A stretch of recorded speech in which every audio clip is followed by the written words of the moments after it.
Que je savais que c'était toi, Loïc.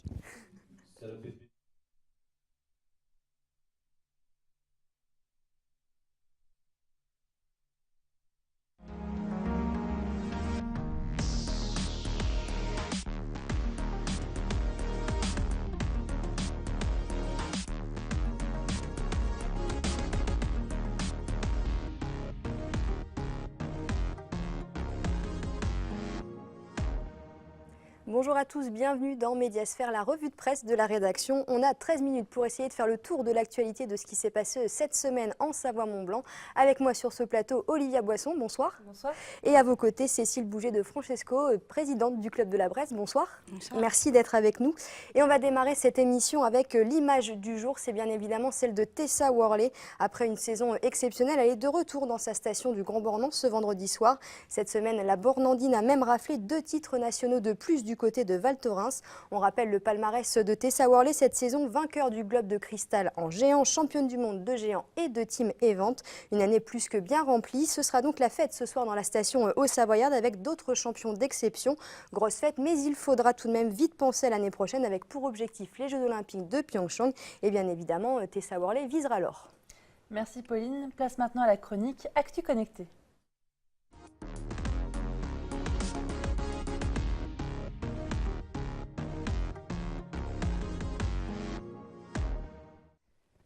Et on commence avec ce tweet de Bernard Accoyer, donc député-maire d'Annecy-le-Vieux et secrétaire général Les Républicains.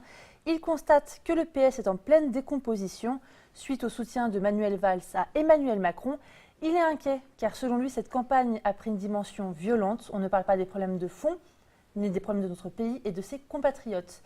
Et il dénonce aussi le programme de Macron comme un programme non équilibré qui conduira à un échec économique, financier et social. La campagne est lancée, il y a de l'ambiance en tout cas. Exactement. Et puis un deuxième tweet, c'est des lecteurs qui se rebiffent. Oui, avec le tweet de cette une du Monde ID, les citoyens sont de plus en plus indécis. Ils hésitent donc entre les différents candidats qui font parfois une visite en territoire ennemi avant de revenir avec leurs petits camarades. Cela rend les pronostics hasardeux et désarçonne même les hommes politiques, et les chercheurs et les journalistes. Et enfin, Olivia, les vacances débutent ce soir pour la zone C. Avec ce tweet de France Bleu, donc la zone C est en vacances dès aujourd'hui. Le calendrier des vacances a même été resserré pour le plus grand bonheur des stations en Savoie-Mont-Blanc qui affichent des réservations en hausse. Mais les touristes pourraient bien être déçus par le taux d'enneigement, car déjà 22 stations sur 112 en Savoie-Mont-Blanc ont déjà fermé. Pour les stations ouvertes comme le Carreau, pas d'annulation pour le moment. Ça aurait été une saison compliquée au niveau de la neige. Compliqué. Merci Olivia. Les présidentielles et les législatives approchent à grands pas. Place à notre rubrique bruit de campagne.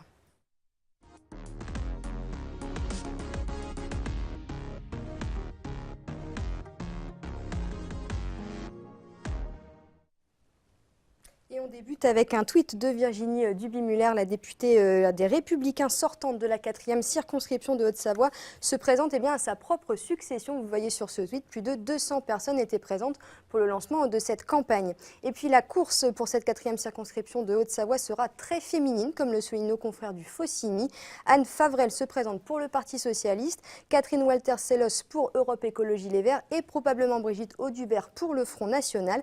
La parité n'est pas respectée pour une fois dans le bon sens, et oui, pour bien s'entourer, puisqu'il n'y aura qu'un seul homme pour le moment, c'est Jamel Sanli qui se présente pour la France Insoumise. Et puis autre député qui se fait remarquer, c'est Lionel Tardy. Il n'a pas lâché François Fillon la semaine dernière lors d'un déplacement aux Pays-Bas. C'est nos confrères encore du Faucigny qui nous en parlent. Il fait 2 mètres, donc forcément c'est vrai qu'il prend beaucoup de place sur les photos. Le Faucigny nous dit également qu'il n'est pas trop tard pour bien s'entourer, à condition de ne pas proposer un emploi fictif payé par l'Union européenne, référence au Front National. Et puis enfin, le Messager a demandé aux habitants du Chablais ce qu'ils attendaient des élections présidentielles. Eh bien, ils attendent du renouveau, davantage de démocratie, mais surtout augmenter leur pouvoir d'achat. Les candidats sont donc prévenus, les Français attendent beaucoup de cette élection. Merci Pauline. Comme chaque vendredi par mois, c'est la sélection du club.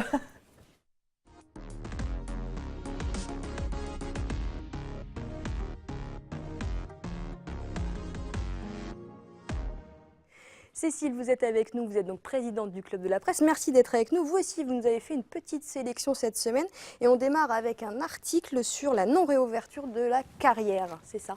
C'est ça, c'est un article paru donc dans l'édition de jeudi de l'Hebdo des Savoies, signé Sébastien Pigné-Tracol. Et donc il s'agit d'une mobilisation qui dure depuis quelques semaines déjà, mobilisation de citoyens et d'élus contre la réouverture d'une carrière qui se situe sur une commune de l'Ain qui s'appelle Anglefort, carrière de Saint-Cyr, une carrière d'exploitation de roches. Cette carrière est en sommeil depuis une vingtaine d'années et le conseil municipal a accepté a priori la réouverture, la réexploitation de cette carrière. Il se trouve que la commune d'Anglefort se trouve en face de celle de Serrières-en-Chautagne, qui est, pour le coup, en Savoie.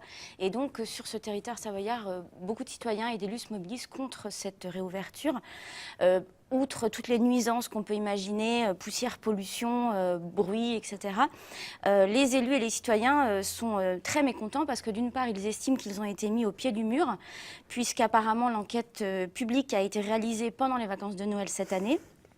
Alors qu'il semblerait que les propriétaires de la carrière et des terrains voisins qui vont servir pour que les camions puissent circuler auraient signé des documents dès 2008. Et surtout que les élus disent que cette réouverture de carrière est complètement injustifiée, les nuisances sous-estimées, et que c'est un projet contre-productif pour le territoire parce qu'entre autres, le schéma départemental des carrières préconise qu'on fasse une économie sur l'extraction des matériaux et puis et que a priori les carrières similaires dans l'Ain seraient à moitié exploitées. Donc c'est une grosse mobilisation a priori.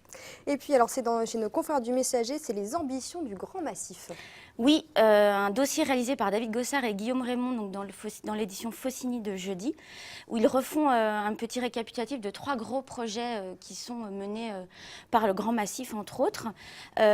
Parmi eux, ce qu'on appelle le Funiflen, qui est en fait un téléporté qui doit relier le domaine skiable de Flaine à la vallée de l'Arve et qui permettrait à ses usagers de rejoindre les stations en un quart d'heure, 20 minutes, au lieu de 45 minutes habituelles. Le deuxième projet, c'est l'ouverture du club Méditerranée qui pourrait créer au moins, d'après les confrères du Messager, 450 emplois directs, 150 indirects, sans compter les moniteurs, et qui permettrait aussi de créer de nouvelles pistes, un nouveau télésiège, donc une redynamisation du territoire en prime. Et puis, troisième projet qui, lui, fait un peu plus débat, la liaison entre Six et Flaine. Tout ça parce qu'il y a une partie de cette liaison, le premier tronçon, qui arriverait sur un territoire protégé, en tout cas avec un lac qui lui est classé. Et donc évidemment, on s'en doute, l'association d'environnement se sont mobilisées, dont la FRAPNA qui dénonce ce projet qui va à l'encontre de tout ce qu'on peut imaginer en protection de l'environnement. C'est des gros dossiers qui sont en cours et il manquera la neige peut-être. Il manquera peut-être la neige. Et puis enfin, un dernier article, c'est plutôt insolite. Il y a $1 million qui sont arrivés dans une commune de 1100 habitants seulement. Voilà, on a tous envie d'habiter à Aix-en-Yvelines, puisque donc la princesse Latifa Bint Maktoum, j'espère que j'ai bien dit son identité, a donc fait cadeau d'$1 million à cette petite commune des rives du lac Léman pour la construction d'un parc qu'elle souhaite ouvert au public avec entre autres une aire de jeu. Donc évidemment, les réactions ne sont pas fait attendre, des plus enjouées aux plus méfiantes. Et bien là, il y a déjà a priori 3 cabinets d'architectes, paysagistes, urbanistes qui planchent sur le fameux projet. Il y a de quoi faire en tout cas avec $1 million. Donc il va peut-être y avoir plus d'habitants du côté d'Aix-en-Yvelines d'ici quelques années pour aller, et puis peut-être une recrudescence d'enfants aussi. Pourquoi pas. Merci Cécile. Olivia, place à vos tops et vos flops maintenant.